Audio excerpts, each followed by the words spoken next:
You know, sometimes life doesn't hurt with noise, it hurts with silence. For 3 long years, a father lived in a house where no one spoke. Not his daughters, not his heart, not even his hope. The doctors said they'd never talk, never laugh, never say daddy. But one quiet morning, something impossible happened. His little girls looked up and whispered their very first word. Mama. And the woman they were calling wasn't their mother. That was the moment everything changed. That was the morning when love found its voice. Welcome to Voice of Granny. While you are here, please hit the subscribe button and comment your view on the story and where you're watching from. Let me tell you about a morning that changed everything. It was a Tuesday in Portland, Oregon.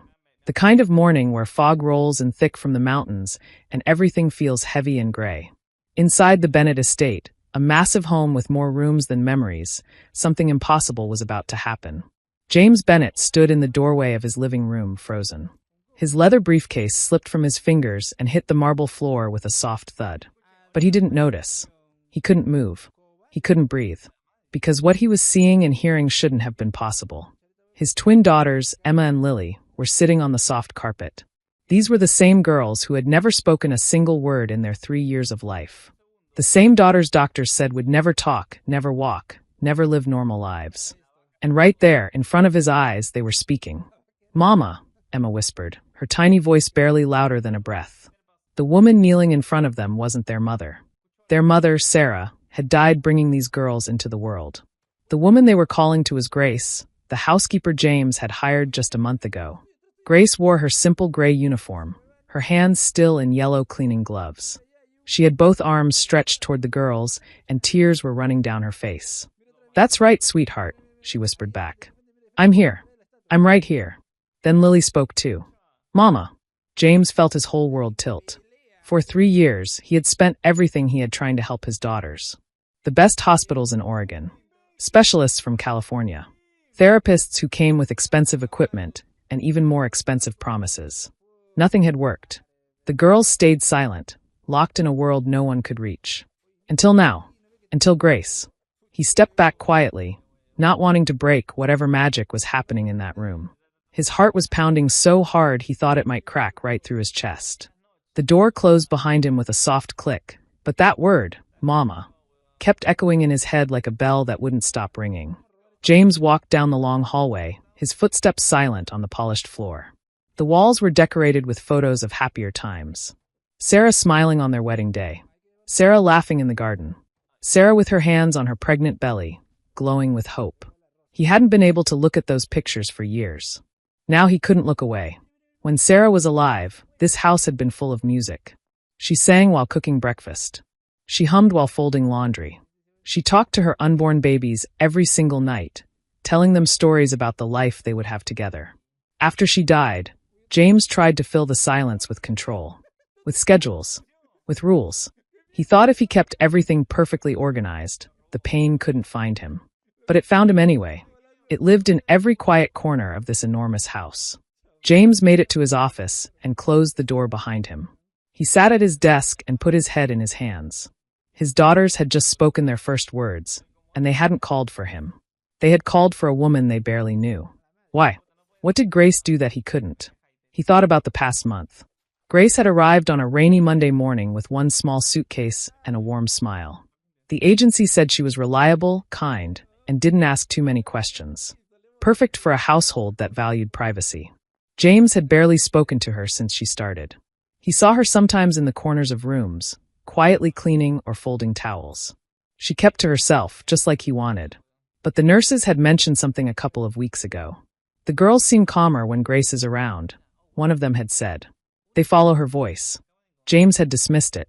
He didn't want to believe in small miracles anymore.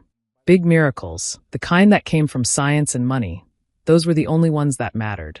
Or so he thought. Now he wasn't sure what to believe. That night, James couldn't sleep. He lay in his bed staring at the ceiling, watching shadows move across the white paint. Every sound in the house seemed louder. The old furnace humming. The wind rattling the windows. And underneath it all, he kept hearing that word. Mama. It wasn't just a word. It was a door opening to something he thought was gone forever. Something he thought died with Sarah. He sat up in bed, his hands shaking. Sarah, he whispered into the darkness. If you can hear me, what's happening to our girls? What am I missing? The room stayed silent.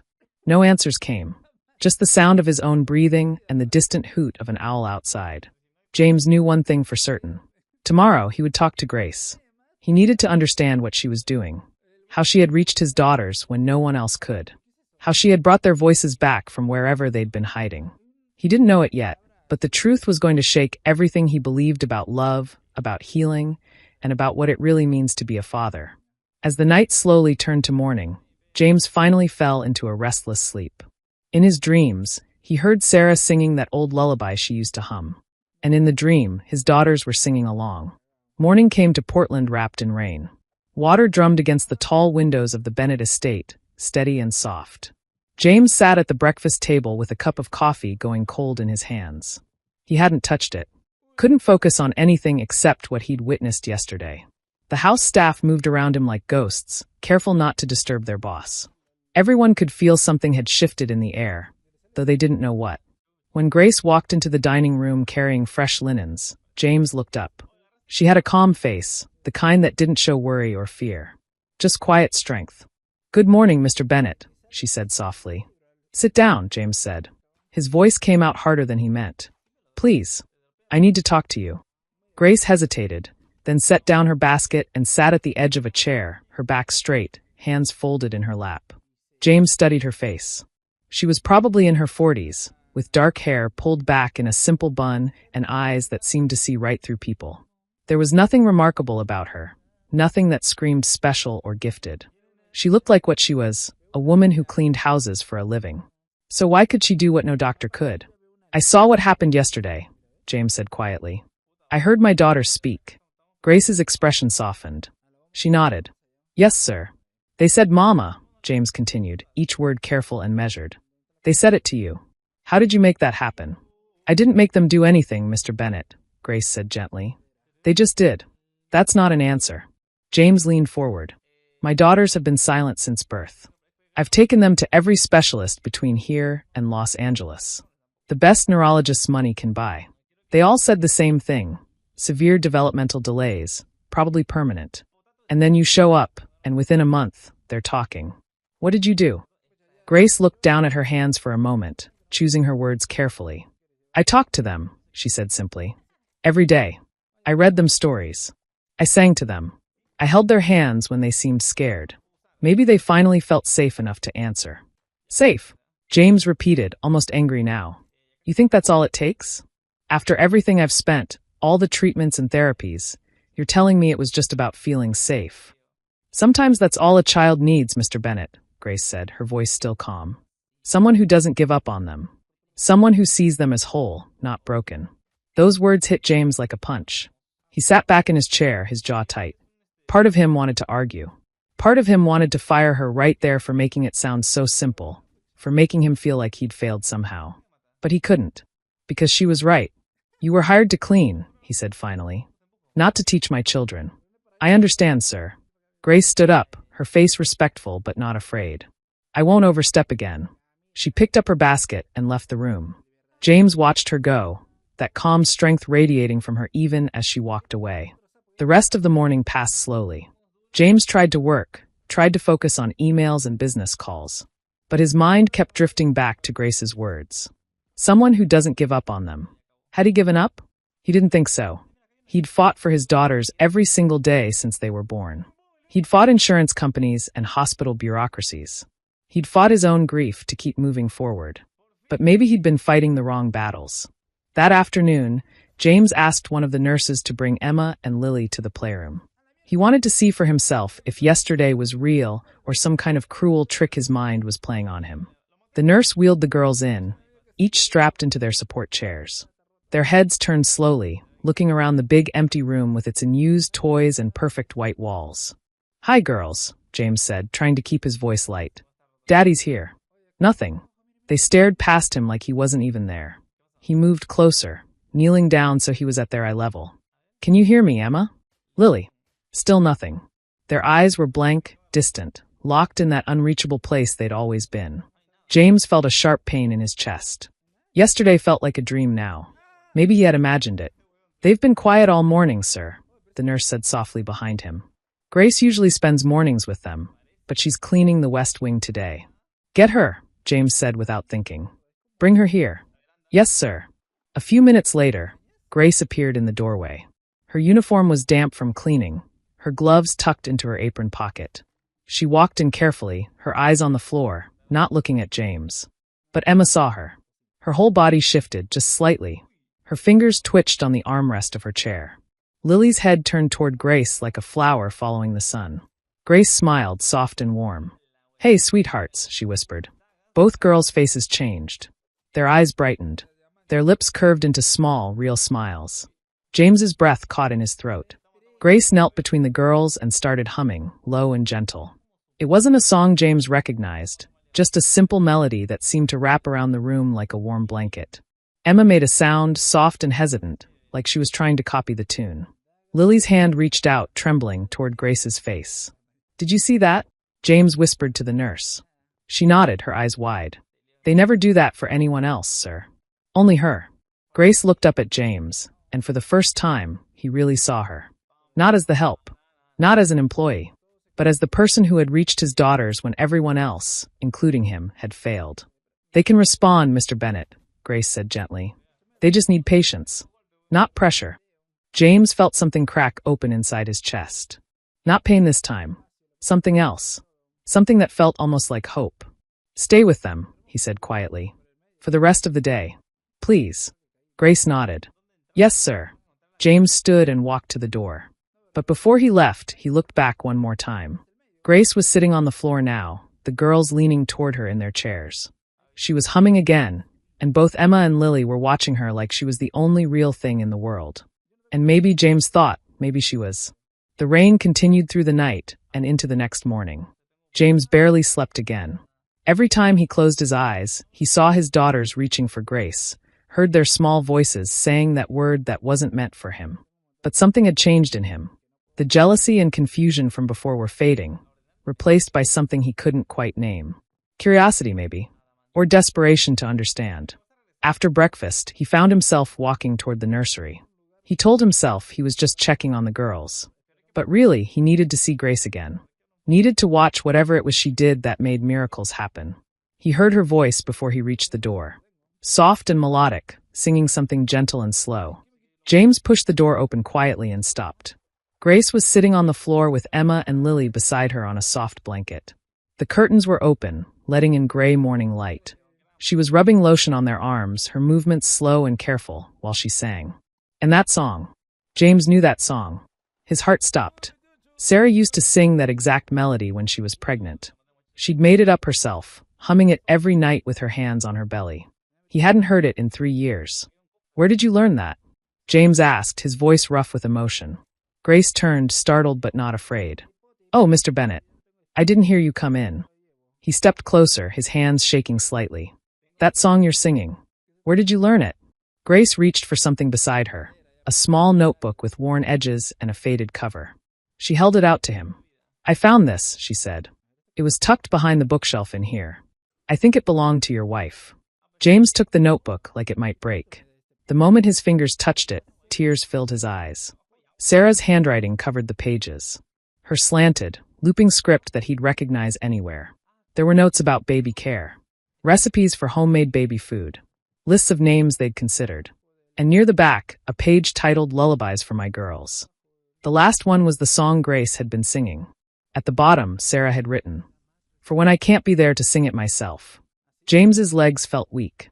He sat down hard on the edge of the rocking chair, the notebook trembling in his hands. I'm sorry, sir, Grace said softly. I didn't mean to intrude on something private. I thought maybe the girls would want to hear their mother's voice, even if it was through a song. No, James whispered. His voice cracked. No, you did exactly right. He looked at Emma and Lily. They were watching him now, really watching him, their eyes focused in a way he hadn't seen before. They love this song, Grace said gently.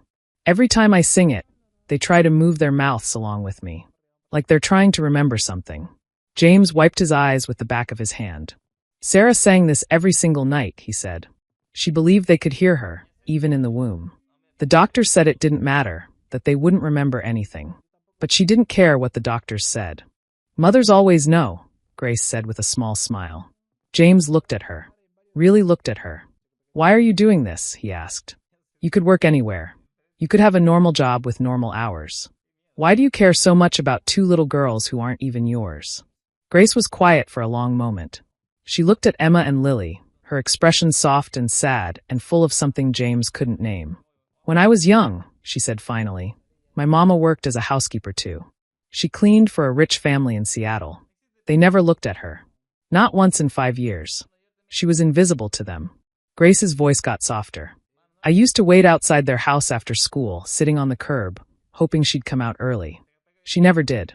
She worked 12-hour days, 6 days a week. And you know what she used to tell me?" James shook his head. "She'd say, 'Baby girl, love is what we give, not what we get. We can't control if people see us. But we can control if we see them.'" Grace looked at James with tears in her eyes. "When I look at your daughters, I see that same emptiness I felt as a child. Waiting for someone to really see them, not their disability or their diagnosis. Just them." James felt like he'd been punched in the stomach. "I see them," he said, but the words sounded hollow even to him. "I know you do, Mr. Bennett," Grace said gently. "But sometimes we look without really seeing. We're so busy trying to fix what's broken that we forget to love what's already there."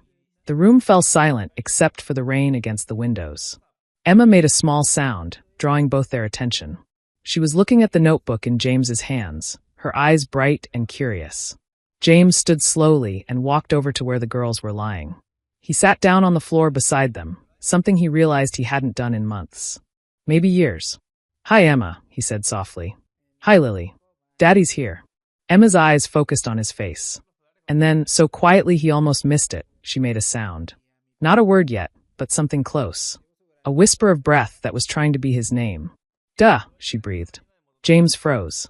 His entire body went rigid with shock and hope and a joy so overwhelming he couldn't breathe. "She's trying," Grace whispered. "She's trying to say Daddy." Lily moved her mouth too, making the same sound. "Duh." Tears poured down James's face. He reached out with shaking hands and touched his daughter's cheeks, and for the first time in their lives, they didn't pull away. They leaned into his touch. "I'm here," he whispered. "I'm right here, girls. Daddy's right here." Grace began to hum again, that same lullaby from Sarah's notebook. And as she hummed, James stayed there on the floor with his daughters, holding their hands, watching them try to form words with mouths that had been silent for so long. The rain outside began to soften.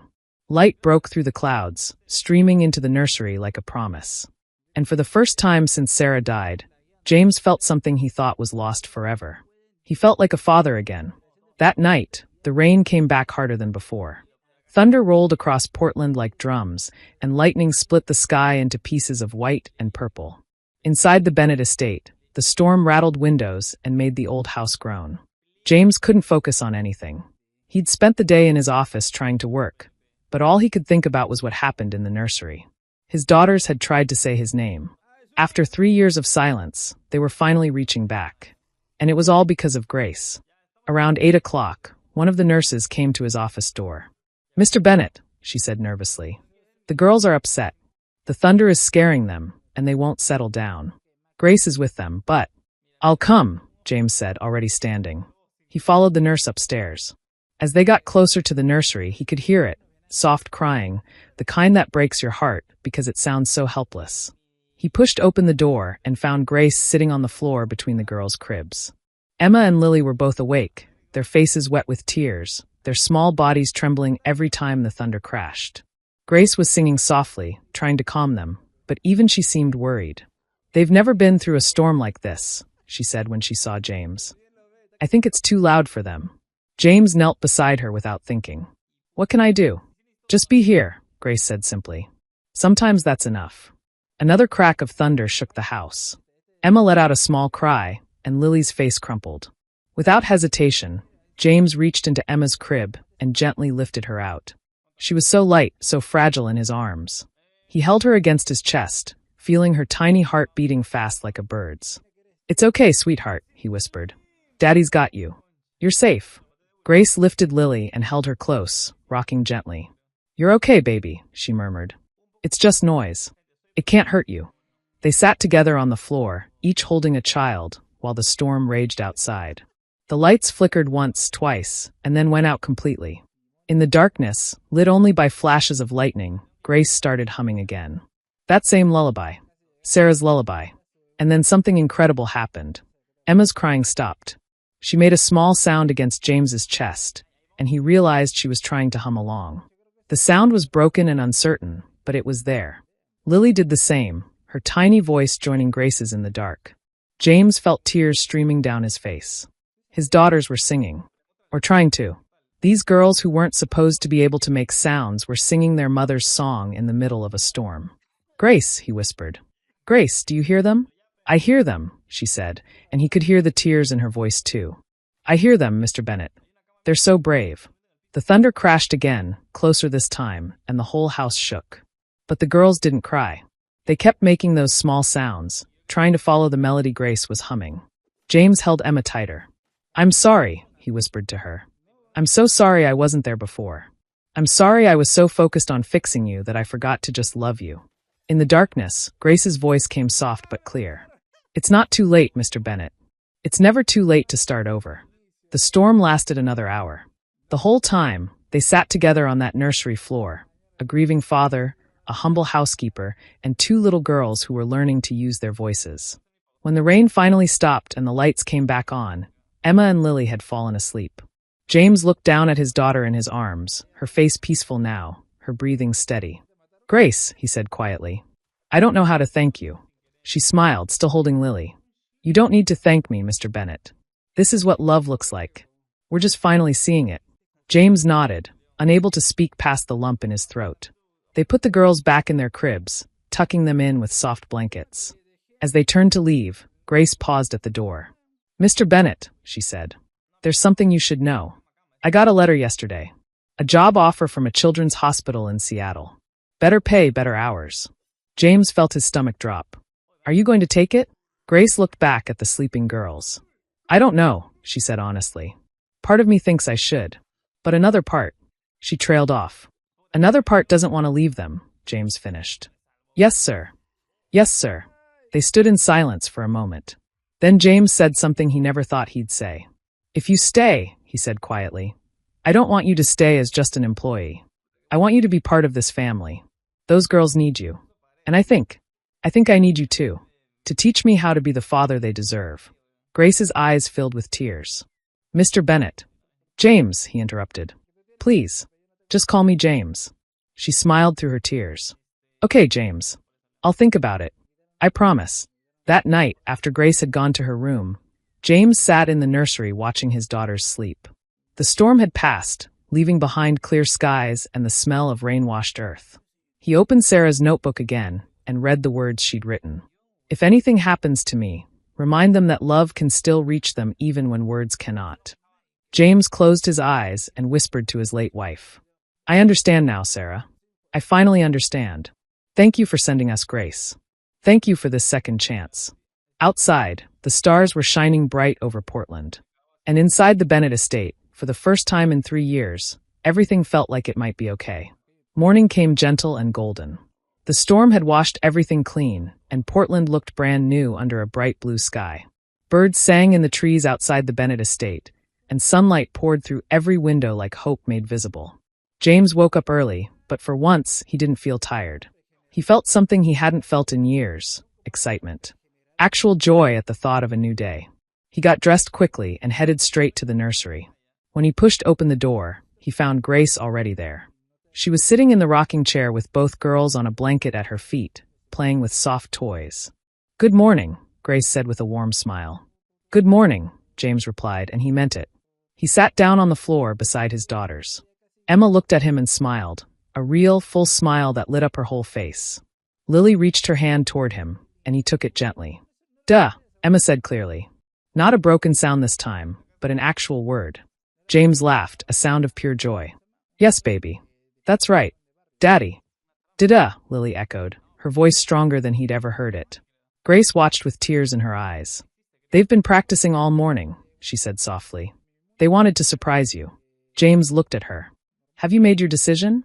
"About the job in Seattle." Grace took a deep breath. "I have," she said. "I'm staying. If the offer still stands." "It does," James said quickly. "It absolutely does." "Then I'm staying." Grace said firmly. These girls need consistency. They need to know the people who love them aren't going to disappear. James nodded, his throat tight with emotion. Thank you, he whispered. Thank you for not giving up on them. On us. Over the next few weeks, everything changed in the Bennett house.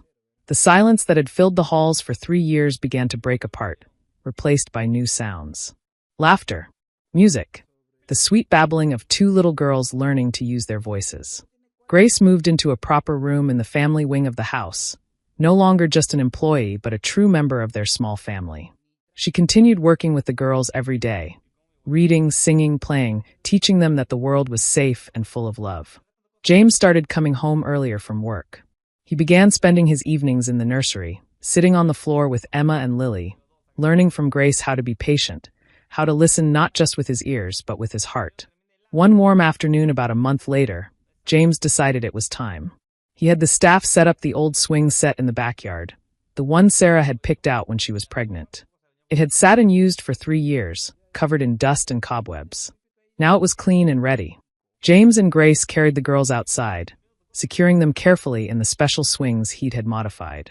Emma and Lily looked around with wide eyes, seeing the garden in full sunlight for the first time in their lives. Ready? James asked, his hand on Emma's swing. Grace stood behind Lily. Ready. Together, they pushed gently. The swings moved slowly back and forth, and the girls' faces transformed. Their mouths opened in surprised delight, and then came the most beautiful sound James had ever heard. Laughter. Pure, uninhibited, joyful laughter. Emma and Lily were laughing, their voices ringing out across the garden like bells. James stopped pushing and just stood there, watching his daughters experience happiness. Real, uncomplicated happiness. Grace was crying, but she was smiling too. Listen to them, she said. Just listen. I hear them, James said, his own tears falling freely. I hear them, Grace. They pushed the swings for over an hour, watching the girls laugh and babble and try out their new voices. Neighbors walking past stopped to watch, smiling at the sound of children playing in a house that had been silent for so long. When they finally brought the girls inside, both Emma and Lily were exhausted but happy. As Grace was getting them ready for their nap, Emma looked up at her and said clearly, Mama. Then she looked at James and said, Dada. James's heart felt too big for his chest. His daughter had just called them both by name. She understood. They both understood. That's right, sweetheart, Grace said softly. That's your daddy who loves you so much. Emma smiled and reached for both of them. Grace and James each took one of her small hands, and Lily grabbed onto Grace's sleeve. In that moment, standing together in the sunlit nursery, they weren't a broken family anymore. They were whole. That evening, after the girls were asleep, James and Grace sat on the back porch watching the sunset paint the sky pink and orange. I never thought this was possible, James said quietly. I'd given up hope. Hope doesn't die, Grace said. People just forget where to look for it. Sometimes it shows up in unexpected places. James nodded. You saved them, you know. You saved all of us. Grace shook her head. No, Sir James. I didn't save anyone. I just love them. That's all any of us can do. Just love each other and not give up. They sat in comfortable silence for a while, listening to the evening sounds of the neighborhood. A dog barking in the distance. Children playing on the street. The ordinary beautiful sounds of life going on. Grace, James said finally. Sarah would have loved you. She would have been so grateful that you're here. Grace smiled. I think she sent me, she said softly. I think somehow, she knew her girls would need someone who wouldn't quit on them. Maybe, James agreed. Maybe she did. As darkness fell and the stars began to appear, James thought about how far they'd come. From silence to sound. From grief to hope. From a house to a home. His daughters had found their voices, and in doing so, they'd helped him find his own. They'd taught him that love isn't something you can buy or control or fix with money and doctors. Love is patient. Love is present. Love is showing up every single day, even when it's hard, especially when it's hard. And sometimes, love arrives in the form of a humble woman with a kind heart who refuses to see broken things, only things that need tending. Dear friends, this story reminds us of something so important. Sometimes the people we overlook are the ones carrying the greatest gifts. Grace wasn't a doctor or a specialist. She didn't have fancy degrees or expensive equipment. She just had a heart that refused to give up and hands willing to do the work of love. James learned that healing doesn't always come from medicine or money. Sometimes it comes from simple presence, from patience, from believing in someone when everyone else has stopped trying. And Emma and Lily? They learned that their voices mattered, that they were worth listening to, that they belonged in this world. We all have a choice in how we show up for the people in our lives. We can be distant and distracted, hiding behind our own pain and fear. Or we can be like Grace, present, patient, and persistent in love. So I'll leave you with this question. Who in your life needs someone to believe in them today? Who needs someone to see them, really see them, not as broken or less than, but as whole and worthy of love? Maybe you're that person for someone. Maybe you're the Grace in someone else's story. And if this story touched your heart, I'd love to hear from you. Share your thoughts in the comments below. Tell me about a time someone refused to give up on you, or a time you showed up for someone else when it mattered most. If this story moved you, please like this video and share it with someone who needs hope today. Subscribe for more stories that remind us what really matters in this life. Because at the end of the day, love is the only thing that truly changes the world. One heart at a time. One moment at a time. One person who refuses to give up at a time. Thank you for listening to this story. Until next time, remember, you have the power to be someone's hope. Use it wisely.